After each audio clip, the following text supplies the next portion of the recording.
नमस्कार साथियों, आपका हमारे चैनल कृष्णा एजुकेशन ग्रुप में स्वागत है। आज हम चर्चा करने वाले हैं आर्टिफिशियल इंटेलिजेंस। आप देखेंगे इस वीडियो में इसके महत्वपूर्ण एमसीक्यू। चलिए सबसे पहले देख लेते हैं। पहला प्रश्न, एआई का उद्देश्य क्या है? ऑप्शन ए, केवल रोबोटिक्स का विकास। ऑप्शन बी, मानव जैसे सोचने वाली मशीन बनाना। ऑप्शन सी, केवल डाटा संग्रह करना। ऑप्शन डी, इंटरनेट स्पीड बढ़ाना। तो इसका उत्तर बी सही हो जाएगा। व्याख्या में देख लेते हैं। एआई का मुख्य उद्देश्य ऐसी मशीन बनाना है जो मानव की तरह सोच, समझ और निर्णय ले सके। चलिए दूसरे प्रश्न की ओर देख लेते हैं। दूसरा प्रश्न, भारत सरकार द्वारा एआई फॉर ऑल पहल किसके अंतर्गत शुरू की गई है? Option A, CBSE. Option B, NITI Aayog. Option C, ISRO. Option D, NITI digital. तो इसका उत्तर बी सही हो जाएगा, नीति आयोग। व्याख्या में देख लेते हैं।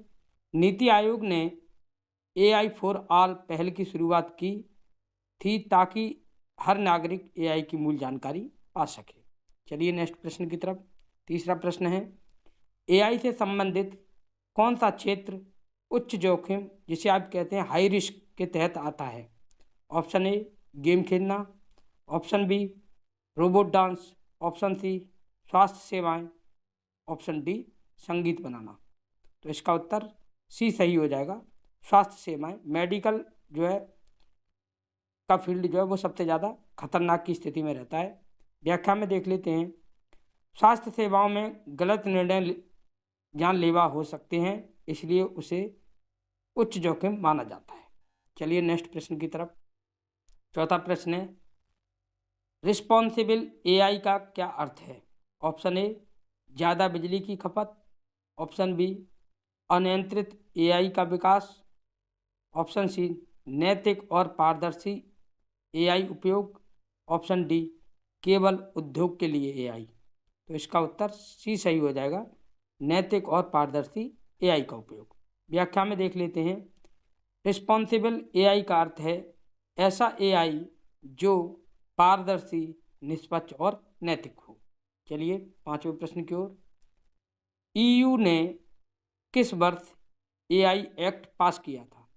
आपको बताना है। Option A, 2020। Option B, 2022। Option C, 2024। Option D, 2025। इसका उत्तर सी सही हो जाता है, 2024 में जो है पारित किया गया था। देख लेते हैं व्याख्या में। ईयू ने 2024 में एआई के लिए पहला व्यापक कानून ढांचा एआई एक्ट पास किया था। चलिए नेक्स्ट प्रश्न छठा देख लेते हैं। भारत में इंडिया एआई मिशन की फंडिंग कितनी है? आपको बताना है इंडिया एआई मिशन जो है उसके लिए कितना पैसा प्रस्तावित किया गया है।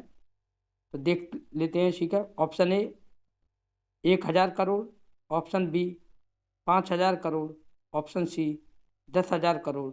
Option D, 20,000 crore. तो इसका ऑप्शन सी सही हो जाएगा, 10,000 करोड़। व्याख्या में देख लेते हैं। 2024-25 में भारत सरकार ने 10,000 करोड़ की लागत वाला इंडिया एआई मिशन शुरू किया है। इस मिशन के लिए 10,000 करोड़ की फंडिंग रखी गई है। आपको ये बात याद रखनी है, इंपॉर्टेंट प्रश्न हो जाता है परीक्षा के दृष्टिकोण से। चलिए नेक्स्ट प्रश्न की तरफ। प्रश्न है सातवां, एआई से संबंधित कौन सी नीति डेटा सुरक्षा से जुड़ी है? Option A, cyber policy 2021। Option B, India code act. Option C, digital personal data protection act. Option C, machine law 2022। तो इसका उत्तर सी सही हो जाता है, digital personal data protection act. व्याख्या में देख लेते हैं। Digital personal data protection act, जिसे आप डीपीडीपी कहते हैं, डेटा को सुरक्षित रखने से जुड़ी एक क्या है आपकी नीति है। तो आपको ये भी याद रखना है। चलिए नेक्स्ट प्रश्न 8 की तरफ चलते हैं। एआई तकनीकी किस प्रकार की नौकरी को सबसे पहले प्रभावित करती है? बताना है आपको। ऑप्शन देख लेते हैं। ऑप्शन ए कृषि कार्य, ऑप्शन बी निर्माण कार्य, ऑप्शन सी डेटा एंट्री व कॉल सेंटर और ऑप्शन डी यांत्रिक श्रम। तो इसका उत्तर सी सही हो जाएगा, डेटा एंट्री व कॉल सेंटर। व्याख्या में देख लेते हैं। ऑटोमेशन और एनएलपी के कारण डेटा एंट्री और कॉल सेंटर की नौकरियां पहले प्रभावित होती हैं। चलिए नेक्स्ट प्रश्न 9 की तरफ चलते हैं। एआई का उपयोग भारत के किस क्षेत्र में तेजी से बढ़ रहा है? बताना है आपको। ऑप्शन ए ज्योतिष, ऑप्शन बी राजनीति, ऑप्शन सी न्यायपालिका और स्वास्थ्य और ऑप्शन डी फिल्म लेखन। तो इसका उत्तर सी सही हो जाएगा, न्यायपालिका और स्वास्थ्य। व्याख्या में देख लेते हैं। न्यायपालिका और स्वास्थ्य जैसी सेवा आधारित क्षेत्रों में एआई का उपयोग तेजी से हो रहा है। चलिए आज का अंतिम प्रश्न देख लेते हैं, 10वां प्रश्न। निम्न में से कौन सी संस्था भारत में एआई नीति निर्माण में अग्रणी है? बताना है आपका कौन सी ऐसी संस्था है। Option A ISRO, option B NITI Aayog, option C UPSC, option D SBI. तो इसका उत्तर बी सही हो जाएगा, नीति आयोग जो है इसमें अग्रणी। व्याख्या में देख लेते हैं। नीति आयोग एआई नीति निर्माण, दिशा और रणनीति तय करता है। इस प्रकार आप देखेंगे हमने 10 प्रश्न जो है एआई से संबंधित किए, जो कि परीक्षा के दृष्टिकोण से बहुत उपयोगी हो सकते हैं। अगर आपको यदि हमारे द्वारा दिए गए प्रश्न परीक्षा के दृष्टिकोण से महत्वपूर्ण हैं तो आप हमारे चैनल कृष्णा एजुकेशन ग्रुप को लाइक और सब्सक्राइब जरूर करें। और आपको ये जानकारी अच्छी लगी है तो अपनी जो है फीडबैक कमेंट के माध्यम से हमें ज़रूर दें। Thank you very much.